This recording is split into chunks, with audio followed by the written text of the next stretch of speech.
उत्तरकालीन मुगल सम्राट। उत्तराधिकार युद्ध में गुरु गोविंद सिंह ने बहादुर शाह का साथ दिया था। मुगलों से स्वतंत्र होने वाले राज्य एवं संस्थापक कौन कौन हैं देखेंगे। अवध, इसके संस्थापक थे सादत खान। अवध के संस्थापक थे सादत खान। हैदराबाद के संस्थापक थे चिनकिलिच खान या निजाम उल मुल्क आशफ जाह। हैदराबाद के संस्थापक थे चिनकिलिच खान या निजाम उल मुल्क आशफ जाह।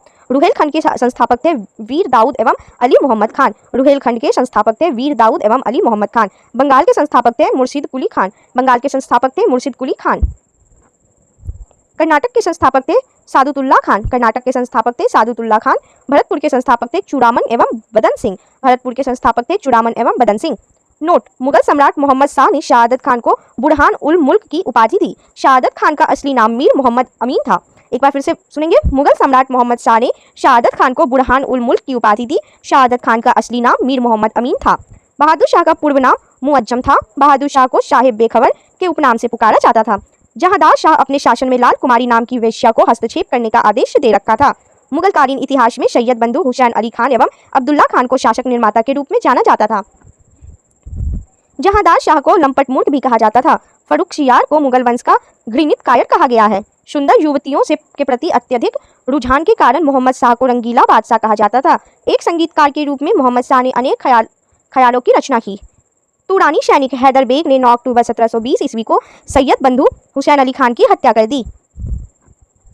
मोहम्मद शाह के शासनकाल में ही हैदराबाद के चिनकिलिच खान ने निजाम उल मुल्क की उपाधि धारण की और 1725 ईस्वी में स्वतंत्र राज्य की स्थापना की। नोट, हैदराबाद की स्थापना तुरानियों ने एवं अवध की स्थापना ईरानियों ने की थी। हैदराबाद की स्थापना तुरानियों ने एवं अवध की स्थापना ईरानियों ने की थी। ईरान फारस के सम्राट नादिर शाह ने 1739 ईस्वी में दिल्ली पर आक्रमण किया। उस समय दिल्ली के शासक मोहम्मद शाह था। नादिर शाह को ईरान का नेपोलियन कहा जाता है। नादिर शाह लगभग 70 करोड़ रुपए की धनराशि और शाहजहां का बनवाया हुआ तख्ते ताउस पीकॉक थ्रोन तथा कोहिनूर हीरा लेकर वापस लौटा। तख्ते ताउस मयूर सिंहासन पर बैठने वाला अंतिम मुगल शासक मोहम्मद शाह था। शाह आलम द्वितीय अली गौहर के शासनकाल में 1803 ईस्वी में अंग्रेजों ने दिल्ली पर कब्जा कर लिया। उत्तरकालीन मुगल सम्राट कौन कौन थे। बहादुर शाह 1707 से 1712 ईस्वी तक यह सम्राट थे। बहादुर शाह 1707 से 1712 ईस्वी तक। जहांदार शाह 1712 से 1713 ईस्वी तक। जहांदार शाह 1712 से 1713 ईस्वी तक। फर्रुखशियार 1713 से 1719 ईस्वी। फर्रुखशियार 1713 से 1719 ईस्वी तक शासक थे। मोहम्मद शाह 1719 से 1748 ईस्वी तक शासक रहे। मोहम्मद शाह 1719 से 1748 ईस्वी तक। अहमद शाह 1748 से 1754 ईस्वी तक। अहमद शाह 1748 से 1754 ईस्वी तक। आलमगीर द्वितीय 1754 से 1759 ईस्वी। आलमगीर द्वितीय 1754 से 1759 ईस्वी तक। शाह आलम द्वितीय 1759 से 1806 ईस्वी तक। शाह आलम द्वितीय 1759 से 1806 ईस्वी तक। अकबर द्वितीय 1806 से 1837 ईस्वी तक। अकबर द्वितीय 1806 से 1837 ईस्वी तक। और बहादुर शाह जफर का शासनकाल 1837 से 1857 ईस्वी तक रहा। बहादुर शाह जफर का शासनकाल 1837 से 1857 ईस्वी तक रहा। पानीपत का तृतीय युद्ध 1761 ईस्वी में मराठा एवं अहमद शाह अब्दाली की सेना के बीच हुआ। इस युद्ध में मराठों की हार हुई। नोट, अहमद शाह अब्दाली का वास्तविक नाम अहमद खान था। इसने 8 बार भारत पर आक्रमण किया। गुलाम कादिर खान ने 1806 में शाह आलम द्वितीय की हत्या करवा दी। बहादुर शाह द्वितीय जफर अंतिम मुगल सम्राट था। 1857 ईस्वी की क्रांति में भाग लेने के कारण अंग्रेजों द्वारा बहादुर शाह जफर को बंदी बना लिया गया एवं रंगून भेज दिया। लाल किला स्थित हीरा महल बहादुर शाह जफर ने बनवाया था। मशहूर शायर मिर्जा गालिब बहादुर शाह जफर के ही समय दिल्ली में रहते थे। हयात बख्श बाग लाल किला दिल्ली में स्थित है। भारत में यूरोपीय व्यापारिक कंपनियों का आगमन। 17 मई 1498 ईस्वी में वास्को डी गामा ने भारत के पश्चिमी तट पर स्थित कालीकट बंदरगाह पहुंचकर भारत एवं यूरोप के बीच नई समुद्री मार्ग की खोज की। इस यात्रा में वास्को डी गामा को गुजराती पथ प्रदर्शक अब्दुल मनीद ने सहयोग किया था। 1505 ईस्वी में फ्रांसिस्को दी अल्मेडा भारत में प्रथम पुर्तगाली वाइसराय बनकर आया। 1509 ईस्वी में अल्फांसो दी अल्बुकर्क भारत को पुर्तगालियों का वाइसराय बना। इसने 1510 ईस्वी में बीजापुर के यूसुफ आदिल शाह से गोवा को जीता। पुर्तगालियों ने अपनी पहली व्यापारिक कोठी कोचिन में खोली। दक्षिणी पूर्वी तट पर पुर्तगालियों की एकमात्र बस्ती सन थोमे थी। पुर्तगालियों के बाद भारत में डच लोग आए। पहला डच यात्री कॉर्नेलियन हाउटमैन 1596 ईस्वी में भारत के पूर्व सुमात्रा पहुंचा। डचों ने भारत में अपनी प्रथम व्यापारिक कोठी यानी फैक्ट्री 1605 ईस्वी में मसूलीपट्टनम में स्थापित की। डचों की दूसरी व्यापारिक कोठी पुलिकट में स्थापित हुई, जहां उन्होंने अपने स्वर्ण सिक्के पैगोडा को ढाला और पुलिकट को ही समस्त गतिविधियों का केंद्र बनाया।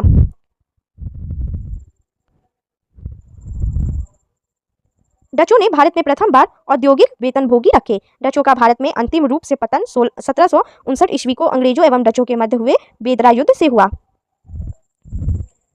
देखेंगे यूरोपियन कंपनी और उनकी स्थापना। पुर्तगाली ईस्ट इंडिया कंपनी की स्थापना 1498 ईस्वी में हुई। पुर्तगाली ईस्ट इंडिया कंपनी की स्थापना 1498 ईस्वी में हुई। अंग्रेजी ईस्ट इंडिया कंपनी की स्थापना 1600 में हुई। अंग्रेजी ईस्ट इंडिया कंपनी की स्थापना 1600 में हुई। डच ईस्ट इंडिया कंपनी की स्थापना 1602 में हुई। डच ईस्ट इंडिया कंपनी की स्थापना 1602 में हुई। डेनिश ईस्ट इंडिया कंपनी की स्थापना 1616 में हुई। डेनिश ईस्ट इंडिया कंपनी की स्थापना 1616 में हुई। फ्रांसीसी ईस्ट इंडिया कंपनी की स्थापना 1664 में हुई। फ्रांसीसी ईस्ट इंडिया कंपनी की स्थापना 1664 में हुई। स्वीडिश ईस्ट इंडिया कंपनी की स्थापना 1731 में हुई। स्वीडिश ईस्ट इंडिया कंपनी की स्थापना 1731 में हुई। यूरोपीय कंपनियों की प्रथम फैक्ट्री पुर्तगाली कोचीन 1503 में। पुर्तगाली कोचीन में 1503 ईस्वी में। डच मसूलीपट्टनम में 1605 ईस्वी में। डच मसूलीपट्टनम 1605 ईस्वी में। अंग्रेज मसूलीपट्टनम में 1611 ईस्वी में। अंग्रेज मसूलीपट्टनम 1611 ईस्वी। डेनिश ट्रावनकोर 1620। डेनिश ट्रावनकोर 1620। फ्रांसीसी सूरत 1668। फ्रांसीसी सूरत में 1668 में। 31 दिसंबर 1600 ईस्वी को इंग्लैंड की रानी एलिजाबेथ प्रथम ने ईस्ट इंडिया कंपनी को अधिकार पत्र प्रदान किया। प्रारंभ में ईस्ट इंडिया कंपनी में 217 साझेदार थे और पहला गवर्नर टॉमस स्मिथ था। मुगल दरबार में जाने वाला प्रथम अंग्रेज कैप्टन हॉकिंस था, जो जेम्स प्रथम के राजदूत के रूप में अप्रैल 1609 ईस्वी में जहांगीर के दरबार में गया था। नोट: भारत आने वाला पहला अंग्रेजी जहाज रेड ड्रैगन था। भारत आने वाला पहला अंग्रेजी जहाज रेड ड्रैगन था। 1611 ईस्वी में दक्षिण पूर्वी समुद्र तट पर सर्वप्रथम अंग्रेजों ने मसूलीपट्टनम में व्यापारिक कोठी की स्थापना की। जहांगीर ने 1613 ईस्वी में एक फरमान जारी कर अंग्रेजों को सूरत में थॉमस एल्वर्ड के अधीन व्यापारिक कोठी यानी फैक्ट्री खोलने की इजाजत दी। नोट: पूर्वी तट पर अंग्रेजों ने अपना प्रथम व्यापारिक कोठी मसूलीपट्टनम में 1611 ईस्वी में खोला, जबकि पश्चिमी तट पर सूरत में 1613 ईस्वी में व्यापारिक कोठी स्थापित किया। पहली बार सूरत में 1608 ईस्वी में व्यापारिक कोठी स्थापित करने का प्रयास किया गया था। 1615 ईस्वी में सम्राट जेम्स प्रथम ने सर टॉमस रो को अपना राजदूत बनाकर मुगल सम्राट जहांगीर के दरबार में भेजा। वह फरवरी 1619 तक भारत में रहा। उसने जहांगीर एवं खुर्रम शाहजहां से अंग्रेजों के लिए कुछ व्यापारिक छूट प्रदान करने में सफल हुआ। 1632 ईस्वी में गोलकुंडा के सुल्तान ने अंग्रेजों को एक सुनहला फरमान गोल्डन फरमान दिया, जिसके अनुसार अंग्रेज सुल्तान को 500 पैगोडा वार्षिक कर देकर गोलकुंडा राज्य के बंदरगाह पर स्वतंत्रतापूर्वक व्यापार कर सकते थे। 1639 ईस्वी में अंग्रेज फ्रांसिस डे ने चंद्रगिरी के राजा से मद्रास पट्टे पर लिया एवं वहीं एक किलाबंद कोठी का निर्माण किया। इस कोठी का नाम फोर्ट सेंट जॉर्ज पड़ा और यही फोर्ट सेंट जॉर्ज कालांतर में कोरोमंडल तट पर अंग्रेजी मुख्यालय बना। 1661 ईस्वी में पुर्तगाली राजकुमारी कैथरीन ऑफ ब्रेगेंजा एवं ब्रिटेन के राजकुमार चार्ल्स द्वितीय का विवाह हुआ। इस अवसर पर दहेज के रूप में पुर्तगालियों ने चार्ल्स द्वितीय को बंबई प्रदान किया। 1668 ईस्वी में चार्ल्स द्वितीय ने बंबई को 10 पाउंड के वार्षिक किराए पर ईस्ट इंडिया को दे दिया। 1687 ईस्वी में अंग्रेजों ने पश्चिमी तट का मुख्यालय सूरत से हटाकर बंबई को बनाया। नोट: गेराल्ड ऑन्गियर 1669 से 1677 ईस्वी तक सूरत का प्रेसिडेंट एवं बंबई का गवर्नर ने बंबई शहर की स्थापना की। बंगाल के शासक शाह सूजा ने सर्वप्रथम 1651 ईस्वी में अंग्रेजों को व्यापारिक छूट की अनुमति दी। इस अनुमति को निशान कहते थे। 1698 ईस्वी में अंग्रेजी ईस्ट इंडिया कंपनी ने 3 गांव सुतानुती, कालीकट एवं गोविंदपुर की जमींदारी 1200 रुपये भुगतान कर प्राप्त की और यहाँ पर फोर्ट विलियम का निर्माण किया। चार्ल्स आयर फोर्ट विलियम के प्रथम प्रेसिडेंट हुए। कालांतर में यही कलकत्ता यानी कोलकाता नगर कहलाया, जिसकी नींव जॉर्ज चार्नॉक ने रखी। भारत में फ्रांसीसियों की प्रथम कोठी फ्रैंको कैरो के द्वारा सूरत में 1668 ईस्वी में स्थापित की गई। 1674 ईस्वी में फ्रांसीसी कंपनी के निदेशक फ्रैंक्विस मार्टिन ने वालीकोंडापुर के सूबेदार शेर खान लोधी से पुडुचेरी नामक एक गांव प्राप्त किया, जो कालांतर में पौंडीचेरी के नाम से जाना गया। प्रथम कर्नाटक युद्ध 1746 से 48 ईस्वी में ऑस्ट्रिया के उत्तराधिकार युद्ध से प्रभावित था। 1748 ईस्वी में हुई एला शापल की संधि के द्वारा ऑस्ट्रिया का उत्तराधिकार युद्ध समाप्त हो गया और इसी संधि के तहत प्रथम कर्नाटक युद्ध समाप्त हुआ। दूसरा कर्नाटक युद्ध 1749 से 1754 ईस्वी में हुआ। इस युद्ध में फ्रांसीसी गवर्नर डुप्ले की हार हुई। उसे वापस बुला लिया गया और उसकी जगह पर गोडेहू को भारत में अगला फ्रांसीसी गवर्नर बनाया गया। पौंडीचेरी की संधि जनवरी 1755 ईस्वी को के साथ युद्ध विराम हुआ। कर्नाटक का तीसरा युद्ध 1756 से 1763 ईस्वी के बीच हुआ, जो 1756 ईस्वी में शुरू हुए सप्तवर्षीय युद्ध का ही एक अंश था। पेरिस की संधि होने पर यह युद्ध समाप्त हुआ। 1760 ईस्वी में अंग्रेजी सेना ने सर आयरकूट के नेतृत्व में वांडी वॉश की लड़ाई में फ्रांसीसियों को बुरी तरह हराया। 1761 ईस्वी में अंग्रेजों ने पौंडीचेरी को फ्रांसीसियों से छीन लिया। 1763 ईस्वी में हुई पेरिस संधि के द्वारा अंग्रेजों ने चंद्रनगर को छोड़कर शेष अन्य प्रदेशों को लौटा दिया, जो 1749 ईस्वी तक फ्रांसीसी कब्जे में थे। ये प्रदेश भारत की आज़ादी तक फ्रांसीसियों के कब्जे में रहे। बंगाल पर अंग्रेजों का आधिपत्य। मुगल साम्राज्य के अंतर्गत आने वाले प्रांतों में बंगाल सर्वाधिक संपन्न राज्य था। मुर्शिद कुली खान स्वतंत्र शासक था, परंतु वह नियमित रूप से मुगल बादशाह को राजस्व भेजता था। मुर्शिद कुली खान ने अपनी राजधानी ढाका से मुर्शिदाबाद भागीरथी नदी के तट पर स्थानांतरित की। इजारेदारी प्रथा प्रारंभ की तथा कृषकों को तकाबी ऋण, खेती के लिए अग्रिम कर्ज प्रदान किया। इसका उत्तराधिकारी इसके दामाद शुजाउद्दीन हुआ। 1740 ईस्वी के गीडिया के युद्ध में सरफराज को मारकर बिहार के सर सूबेदार अलीवर्दी खान बंगाल का नवाब बना। इसने अपने शासनकाल में मुगलों को राजस्व देना बंद कर दिया।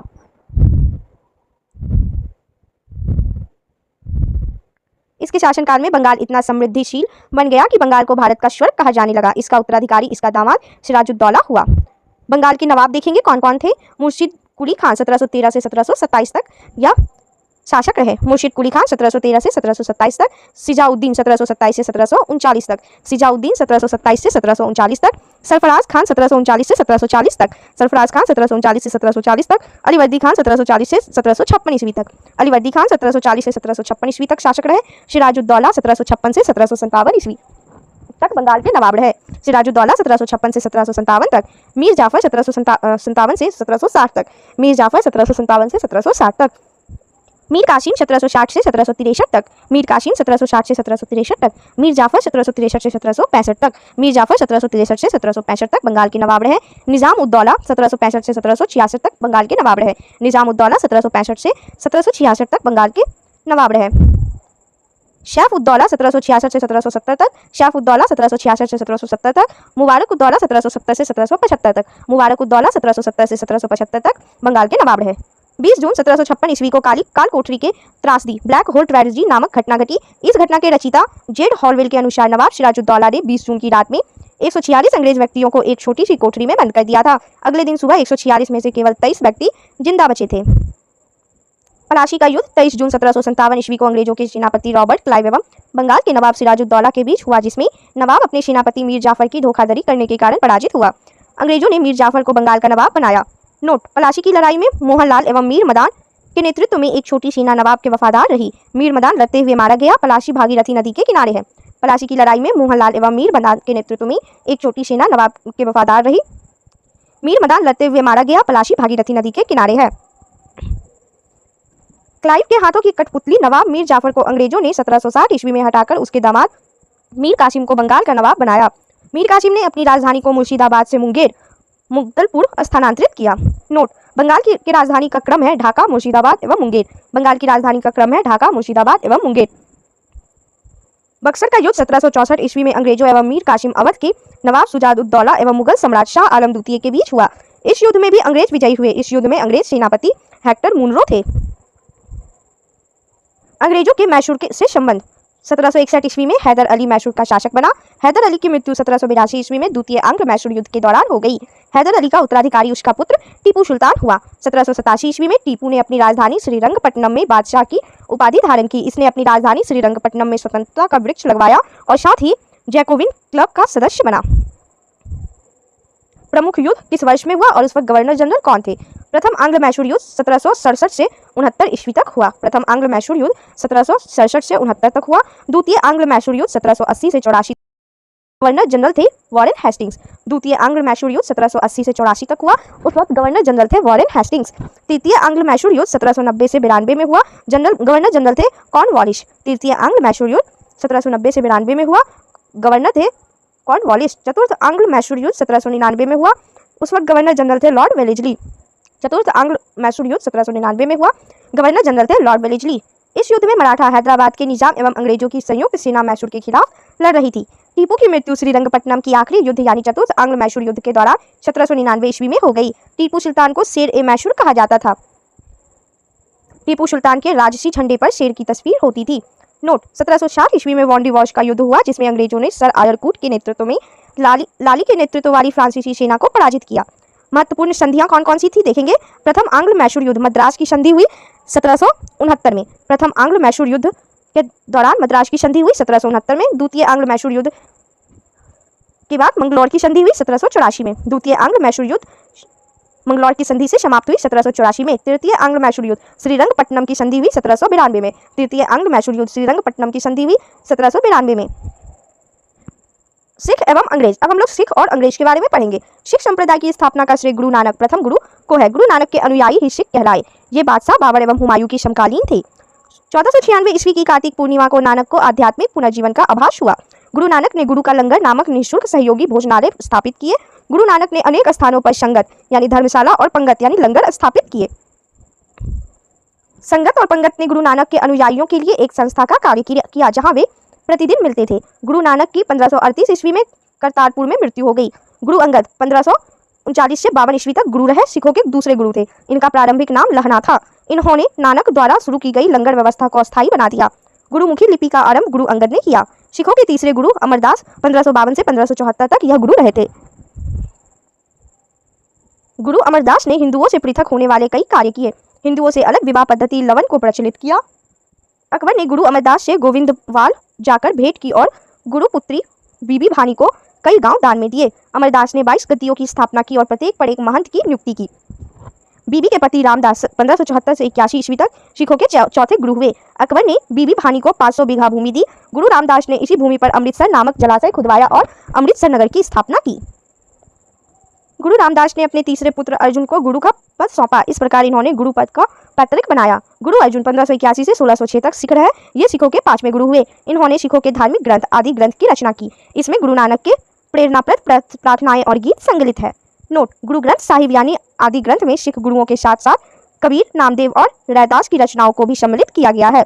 गुरु ग्रंथ साहिब यानी आदि ग्रंथ में सिख गुरुओं के साथ साथ कबीर, नामदेव एवं रैदास की रचनाओं को भी सम्मिलित किया गया है। गुरु अर्जुन ने अमृतसर जलाशय के मध्य में हरमंदिर साहब का निर्माण करवाया। राजकुमार खुसरो की सहायता करने के कारण जहांगीर ने 1606 ईस्वी में गुरु अर्जुन को मरवा दिया। सिखों के छठे गुरु हरगोविंद 1606 से 1645 तक यह गुरु रहे। इन्होंने सिखों को सैन्य संगठन का रूप दिया तथा अकाल तख्त या ईश्वर के सिंहासन का निर्माण करवाया।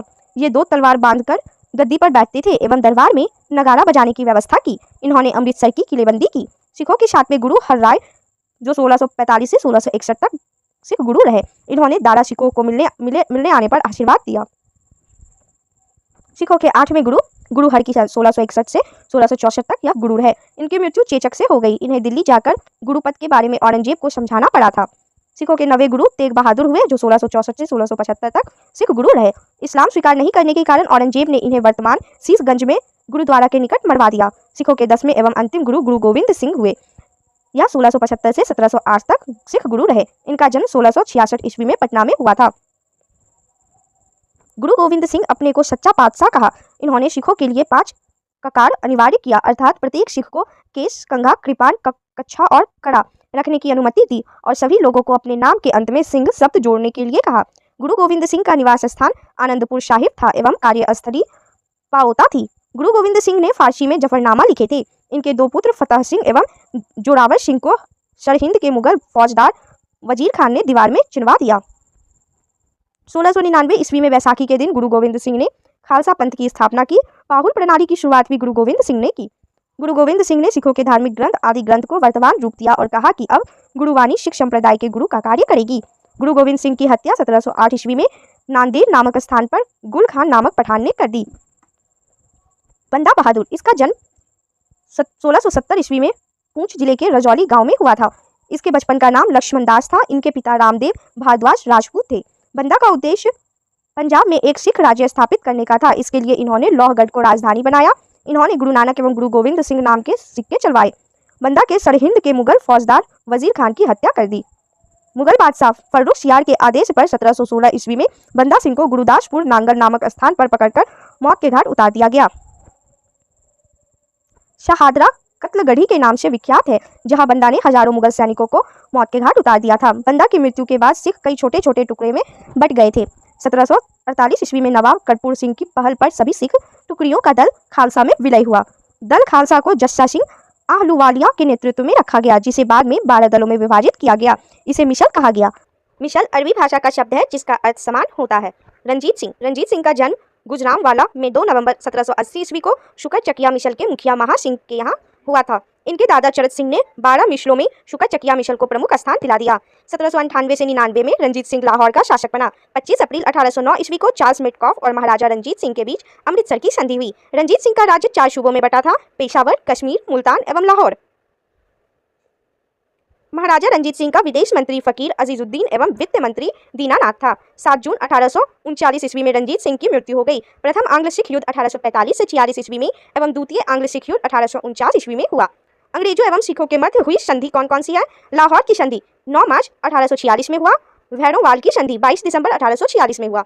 इस संधि के तहत राजा दलीप सिंह के संरक्षण हेतु अंग्रेजी सेना का प्रवास पंजाब में मान लिया गया। 20 अगस्त 1847 को महारानी जिंदा को राजा दलीप सिंह के अलग कर 48,000 वार्षिक पेंशन देकर शेखपुरा भेज दिया गया। द्वितीय आंग्ल सिख युद्ध के दौरान पहली लड़ाई चिलियानवाला की लड़ाई सिख नेता शेर सिंह एवं अंग्रेज कमांडर गफ के मध्य लड़ी गई। दूसरी लड़ाई गुजरात के चिनाब नदी के किनारे चार्ल्स नेपियर के नेतृत्व में अंग्रेजों ने 21 फरवरी 1849 को लड़ी। इस युद्ध में सिख बुरी तरह पराजित हुए। लॉर्ड डलहौजी की 29 मार्च 1849 की घोषणा द्वारा संपूर्ण पंजाब का विलय अंग्रेजी राज्य में कर दिया। महाराजा दलीप सिंह को 50,000 पौंड की वार्षिक पेंशन दे दी गई और उसे शिक्षा प्राप्त करने के लिए इंग्लैंड भेज दिया गया। सिख राज्य का प्रसिद्ध हीरा कोहिनूर को महारानी विक्टोरिया को भेज दिया गया। कंपनी के अधीन गवर्नर जनरल कौन कौन थे? बंगाल के गवर्नर रॉबर्ट क्लाइव 1757 से 1760 ईस्वी तक यह गवर्नर जनरल रहे और पुनः यह 1765 में गवर्नर जनरल बने और 1767 तक रहे। इसने बंगाल में द्वैत शासन की व्यवस्था की, जिसके तहत राजस्व वसूलने, सैनिक संरक्षण एवं विदेशी मामले कंपनी के अधीन थे, जबकि शासन चलाने की जिम्मेवारी नवाब के हाथों में थी। इसने मुगल सम्राट शाह आलम द्वितीय को इलाहाबाद की संधि 1765 ईस्वी के द्वारा कंपनी के संरक्षण में ले लिया। इस संधि के जरिए ईस्ट इंडिया कंपनी को देश की राजनीतिक और संवैधानिक व्यवस्था में दखल देने का अवसर मिल गया और यहीं से भारत में ब्रिटिश शासन की नींव पड़ी। रॉबर्ट क्लाइव ने बंगाल के समस्त क्षेत्र के लिए 2 उप दीवान, बंगाल के लिए मोहम्मद रजा खान और बिहार के लिए राजा शिताब राय को नियुक्त किया। अन्य गवर्नर बड़े लास्ट 1767 से 69 ईस्वी तक, कार्टियर 1769 से 72 ईस्वी तक और वॉरेन हेस्टिंग्स 1772 से 74 ईस्वी तक थे। कंपनी के अधीन गवर्नर जनरल रेगुलेटिंग एक्ट 1773 के अनुसार बंगाल के गवर्नर को अब अंग्रेजी क्षेत्रों का गवर्नर जनरल कहा जाने लगा, जिसका कार्यकाल 5 वर्षों का निर्धारित किया गया। मद्रास एवं बंबई के गवर्नर को एक अधीन कर दिया गया। इस प्रकार भारत में कंपनी के अधीन प्रथम गवर्नर जनरल वॉरेन हेस्टिंग्स हुआ। 1774 से 85 तक यह गवर्नर जनरल रहे। वॉरेन हेस्टिंग्स 1750 में कंपनी के एक क्लर्क के रूप में कलकत्ता आया था और अपनी कार्यकुशलता के कारण कासिम बाजार का अध्यक्ष, बंगाल का गवर्नर एवं कंपनी का गवर्नर जनरल बना। वॉरेन हेस्टिंग्स के बारे में देखेंगे 1774 से 85 ईस्वी तक। इसने राजकीय कोषागार को मुर्शिदाबाद से हटाकर कलकत्ता लाया। 1772 ईस्वी में इसने प्रत्येक जिले में एक फौजदारी व दीवानी अदालतों की स्थापना की। फौजदारी अदालतें सदर निजामत अदालत द्वारा निरीक्षित होती थी। नाजिम द्वारा नियुक्त दरोगा अदालत की अध्यक्षता करता था। दीवानी अदालत में कलेक्टर मुख्य न्यायाधीश होता था। जिला फौजदारी अदालत एक भारतीय अधिकारी के अधीन होती थी, जिसकी सहायता के लिए एक मुफ्ती और एक काजी होता था। कलेक्टर इस न्यायालय के कार्य की देखभाल करता था। कलकत्ता में एक सदर दीवानी अदालत और एक सदर फौजदारी अदालत की स्थापना की गई। सदर दीवानी अदालत में कलकत्ता काउंसिल का सभापति और उसी काउंसिल का 2 सदस्य रायन और मुख्य कानूनगो की सलाह से न्याय करते थे। सदर फौजदारी अदालत में नायब निजाम, मुख्य काजी, मुफ्ती और 3 मौलवियों की सलाह से न्याय करते थे। जिले की दीवानी और फौजदारी अदालतों के मुकदमे अंतिम निर्णय के लिए सदर अदालतों में भेजे जाते थे। दीवानी मुकदमों में जातीय कानून अर्थात हिंदुओं के संबंध में हिंदू कानून और मुसलमान के लिए मुस्लिम कानून लागू किया जाता था, जबकि फौजदारी मुकदमों में मुस्लिम कानून लागू किया जाता था। 1772 में कोर्ट ऑफ डायरेक्टर्स ने द्वैत प्रणाली को समाप्त करने तथा कंपनी को बंगाल, बिहार तथा उड़ीसा प्रांत की शासन व्यवस्था का उत्तरदायित्व संभालने का आदेश दिया। वॉरेन हेस्टिंग्स ने दोनों उप दीवानों मोहम्मद रजा खान तथा राजा शिताब राय को पद से हटा दिया गया। हेस्टिंग्स ने नवाब की देखभाल के लिए मिर्जाफर की विधवा मुन्नी बेगम को उसका संरक्षण नियुक्त किया। 1775 में मुन्नी बेगम को हटाकर मोहम्मद रजा खान को नवाब का संरक्षक नियुक्त किया गया। 1776 में मनुस्मृति का अंग्रेजी अनुवाद एक कोड ऑफ जेंटू लॉज के नाम से हुआ। 1789 में अभिज्ञान शाकुंतलम नामक नाटक का अंग्रेजी में अनुवाद किया गया। विलियम विल्किंस ने 1785 में भगवत गीता को अंग्रेजी में अनुवाद किया। हेस्टिंग्स ने 1781 ईस्वी में कलकत्ता में मुस्लिम शिक्षा के विकास के लिए प्रथम मदरसा स्थापित किया। इसी के समय 1782 ईस्वी में जोनाथन डंकन ने बनारस में संस्कृत विद्यालय की तथा सर विलियम जोन्स ने 1784 ईस्वी में the Asiatic Society of Bengal की स्थापना की। नोट 1804 में बंबई में एशियाटिक सोसाइटी और 1823 में लंदन में Asiatic Society of great Britain की स्थापना हुई। 1804 में बंबई में एशियाटिक सोसाइटी और 1823 में लंदन में Asiatic Society of great Britain की स्थापना हुई। इसने मुगल सम्राट को मिलने वाला 26 लाख रुपए की वार्षिक पेंशन बंद करवा दी। इसी के समय में 1780 में भारत का पहला समाचार पत्र द बंगाल गजट का प्रकाशन जेम्स ऑगस्टस हिक्की ने किया था। इसी के समय में रेगुलेटिंग एक्ट के तहत 1774 में कलकत्ता में एक उच्चतम न्यायालय की स्थापना की गई, जिसका अधिकार क्षेत्र कलकत्ता तक था। कलकत्ता के बाहर का मुकदमा तभी सुना जाता था जब दोनों पक्ष सहमत हों। इस न्यायालय में अंग्रेजी कानून लागू होता था। इसका मुख्य न्यायाधीश एलिजा इम्पे था, जिसे 1782 में इस्तीफा देना पड़ा। हेस्टिंग्स ने बंगाली ब्राह्मण नंद कुमार पर झूठा आरोप लगाकर न्यायालय से फांसी की सजा दिलवा दी थी। प्रथम आंग्ल मराठा युद्ध 1775 से 82 तक हुआ एवं द्वितीय आंग्ल मैसूर युद्ध 1780 से 84 तक हुआ। वॉरेन हेस्टिंग्स के समय में ही प्रथम आंग्ल मराठा युद्ध सालबाई की संधि 1782 में एवं द्वितीय आंग्ल मैसूर युद्ध मंगलौर की संधि 1784 के द्वारा समाप्त हुए। पिट्स इंडिया एक्ट 1784 में वॉरेन हेस्टिंग्स के समय ही पारित हुआ। इसी के काल में बोर्ड ऑफ रेवेन्यू की स्थापना हुई। हेस्टिंग्स ने संपूर्ण लगान के हिसाब की देखभाल के लिए एक भारतीय अधिकारी रायन की नियुक्ति की। इस पद को प्राप्त करने वाला पहला भारतीय दुर्लभ राय का पुत्र राजा राजबल्लभ था। पिट्स इंडिया एक्ट 1784 ईस्वी में के विरोध में इस्तीफा देकर जब वॉरेन हेस्टिंग्स फरवरी 1785 ईस्वी में इंग्लैंड पहुंचा तो बर्ग द्वारा उसके ऊपर महाभियोग लगाया गया, परंतु 1795 ईस्वी में इसे आरोपों से मुक्त कर दिया गया। नोट, 1786 में हेस्टिंग्स के जाने के पश्चात लगान परिषद का पुनर्गठन किया गया और एक नवीन अधिकारी मुख्य सारिस्तादार की नियुक्ति की गई, जिसका कार्य सभी कानूनों के कागजों की देखभाल करना था। इस पद पर प्रथम नियुक्ति जेम्स ग्रांट की हुई। सुरक्षा प्रकोष्ठ की नीति ring fence policy Warren Hastings से संबंधित है। सर जॉन मैकफरसन 1785 से 86 ईस्वी इसे अस्थायी गवर्नर जनरल नियुक्त किया गया था। लॉर्ड कॉर्नवालिस 1786 से 1793 तक रहे और 1805 में गवर्नर जनरल रहे। इसके समय में जिले के समस्त अधिकार कलेक्टर के हाथों में दे दिए गए। इसने भारतीय न्यायाधीशों से युक्त जिला फौजदारी अदालतों को समाप्त कर उसके स्थान पर 4 भ्रमण करने वाली अदालतें, जिनमें 3 बंगाल के लिए और 1 बिहार के लिए नियुक्त की। कॉर्नवालिस ने 1793 में प्रसिद्ध कॉर्नवालिस कोड का निर्माण करवाया, जो शक्तियों के पृथ्वीकरण सिद्धांत पर आधारित था। 1793 में एक विनिमय के द्वारा जिला कलेक्टर को उसकी न्यायिक शक्तियों से वंचित कर दिया गया और केवल संग्राहक अभिकर्ता बना दिया गया। पुलिस कर्मचारियों के वेतन में वृद्धि के साथ ही ग्रामीण क्षेत्रों में पुलिस अधिकार प्राप्त जमींदारों को इस अधिकार से वंचित कर दिया। कंपनी के कर्मचारियों के व्यक्तिगत व्यापार पर प्रतिबंध लगा दिया। जिला में पुलिस थाना की स्थापना कर एक दरोगा को इसका इंचार्ज बनाया।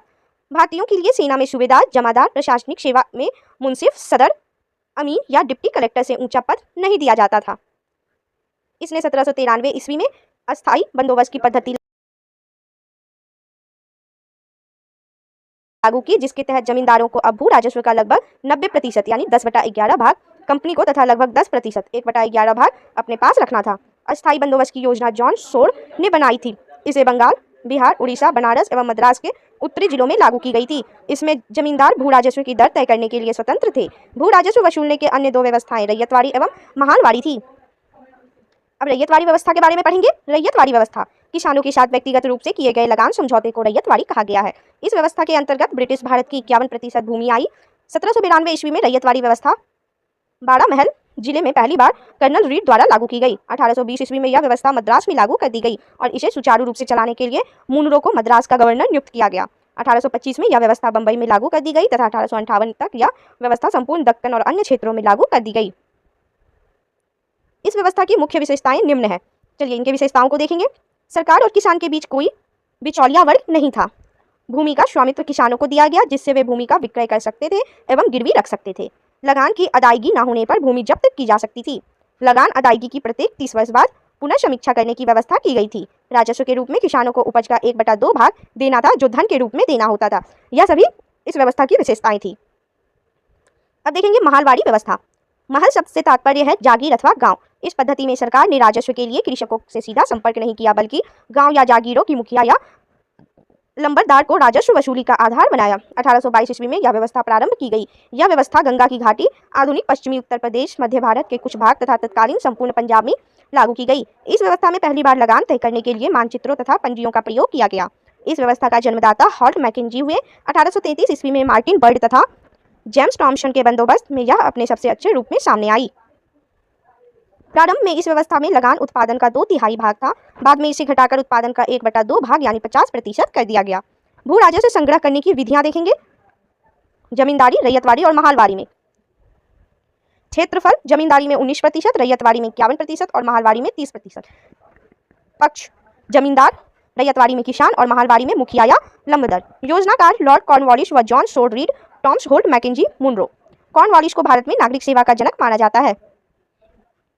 सर जॉन सोर 1793 से 98 तक रहे। इसने हस्तक्षेप नीति अपनाई। इसी के कार्यकाल के दौरान 1795 ईस्वी में बंगाल नियम 21 के तहत नवजात कन्याओं की हत्या किए जाने को बाकी हत्याओं के समान ही अपराध घोषित कर दिया गया। लॉर्ड वेलेस्ली 1798 से 1805 तक इसने सहायक संधि की पद्धति शुरू की। भारत में सहायक संधि का प्रयोग वेलेस्ली के पूर्व फ्रांसीसी गवर्नर डुप्ले ने किया था। सहायक संधि करने वाले राज्य थे हैदराबाद 1798 में, मैसूर 1799 में, तंजौर अक्टूबर 1799 में, अवध 1801 में, पेशवा दिसंबर 1802 में, बड़ार एवं भोसले दिसंबर 1803 में, सिंधिया 1804 में एवं अन्य सहायक संधि करने वाले राज्य जोधपुर, जयपुर, मच्छेरी, बूंदी तथा भरतपुर थे। नोट, इंदौर के होलकरों ने सहायक संधि स्वीकार नहीं की थी। इंदौरों के होलकरों ने सहायक संधि स्वीकार नहीं की थी। टीपू सुल्तान चौथे आंग्ल मैसूर युद्ध 1799 में मारा गया। इसके शासनकाल के दौरान 1804 ईस्वी में नियम 3 के अंतर्गत शिशुवध को बाकी हत्या की तरह ही मानते हुए दंड का प्रावधान कर दिया गया। इसी ने 1800 ईस्वी में कलकत्ता में नागरिक सेवा में भर्ती किए गए युवकों को प्रशिक्षित करने के लिए फोर्ट विलियम कॉलेज की स्थापना की, जो 1854 तक अंग्रेजों को भारतीय भाषाओं की शिक्षा देने के लिए चलता रहा। नोट, 1806 में भारत भेजे जाने वाले प्रशासकीय अधिकारियों की शिक्षा और प्रशिक्षण के लिए इंग्लैंड में हेलेबरी में एक ईस्ट इंडिया कॉलेज खोला गया, जहां नव युवक प्रशासकीय अधिकारियों को 2 वर्ष का प्रशिक्षण देने की व्यवस्था की गई। यह स्वयं को बंगाल का शेर कहा करता था। लॉर्ड कॉर्नवालिस का 1805 ईस्वी में दूसरा कार्यकाल शुरू हुआ, परंतु शीघ्र ही इसकी मृत्यु हो गई। सर जॉर्ज वॉरलो 1805 से 1807 तक रहे। 1806 ईस्वी में वेल्लोर में हुई सिपाही विद्रोह इसके काल की महत्वपूर्ण घटना है। लॉर्ड मिंटो प्रथम 1807 से 1813 ईस्वी तक। इसके काल में रंजीत सिंह एवं अंग्रेजों के बीच 25 अप्रैल 1809 को अमृतसर की संधि मध्यस्थता चार्ल्स मेटकॉफ हुई। इसी के समय चार्टर एक्ट 1813 ईस्वी में पास हुआ। लॉर्ड हेस्टिंग्स 1813 से 1823 ईस्वी तक। इसी के समय आंग्ल नेपाल युद्ध 1814 से 16 तक में हुई। इसमें नेपाल के अमर सिंह थापा को आत्मसमर्पण करना पड़ा। मार्च 1816 ईस्वी में अंग्रेजों एवं गोरखों के बीच संगोली की संधि के द्वारा आंग्ल नेपाल युद्ध का अंत हुआ। इसके समय में पिंडारियों का दमन कर दिया गया। पिंडारियों के प्रमुख नेताओं में वासिल, मोहम्मद, चीतू एवं करीम खान थे। इसने मराठों की शक्ति को अंतिम रूप से नष्ट कर दिया। इसने प्रेस पर लगे प्रतिबंध को समाप्त कर प्रेस के मार्गदर्शन के लिए नियम बनाए। इसी के समय 1822 ईस्वी का टेनेंसी एक्ट या काश्तकारी अधिनियम लागू किया गया। लॉर्ड एमहर्ट 1823 से 1828 ईस्वी। इसके समय में प्रथम आंग्ल बर्मा युद्ध 1824 से 26 ईस्वी लड़ा गया। 1826 ईस्वी में बर्मा एवं अंग्रेजों के बीच यान्डबू की संधि हुई। 1824 ईस्वी में बैरकपुर का सैन्य विद्रोह भी इसी के समय में हुआ। लॉर्ड विलियम वेटिंग 1828 से 1835 ईस्वी तक। 1803 ईस्वी में यह मद्रास का गवर्नर था। इसी के समय 1806 ईस्वी में माथे पर जातीय चिन्ह न लगाने तथा कानों में बालियां न पहनने दोनों पर वेल्लोर के सैनिकों ने विद्रोह कर दिया। 1833 ईस्वी के चार्टर एक्ट द्वारा बंगाल के गवर्नर जनरल ने को भारत का गवर्नर जनरल बना दिया गया। इस प्रकार भारत का पहला governor general Lord William waiting हुआ। नोट, बंगाल का प्रथम गवर्नर जनरल वॉरेन हेस्टिंग्स था। बंगाल का प्रथम गवर्नर जनरल वॉरेन हेस्टिंग्स था और भारत का पहला governor general Lord William waiting था। राजा राममोहन राय के सहयोग से वेटिंग ने 1829 ईस्वी में सती प्रथा को समाप्त कर दिया। वेटिंग ने इस प्रथा के खिलाफ कानून बनाकर 1829 ईस्वी में धारा 17 के द्वारा विधवाओं की सती होने को अवैध घोषित कर दिया। नोट देखेंगे, अकबर और मराठा पेशवाओं ने भी सती प्रथा पर रोक लगाने का प्रयास किया था। अकबर और मराठा पेशवाओं ने भी सती प्रथा पर रोक लगाने का प्रयास किया था। वेटिंग ने कर्नल स्लीमैन की सहायता से 1830 में तक ठगी प्रथा को समाप्त कर दिया। ठग देवी काली की पूजा करते थे। वेटिंग ने कर्नल स्लीमैन की सहायता से 1830 ईस्वी तक ठगी प्रथा को समाप्त कर दिया। ठग देवी काली की पूजा करते थे। सन 1835 ईस्वी में वेटिंग ने कलकत्ता में कलकत्ता मेडिकल कॉलेज की स्थापना की। इसी के समय मैकाले की अनुशंसा पर अंग्रेजी को शिक्षा का माध्यम बनाया गया। मैकाले द्वारा कानून का वर्गीकरण भी किया गया। वेटिंग ने 1831 ईस्वी में मैसूर तथा 1834 ईस्वी में कुर्ग एवं मध्य कचेर को हड़प लिया।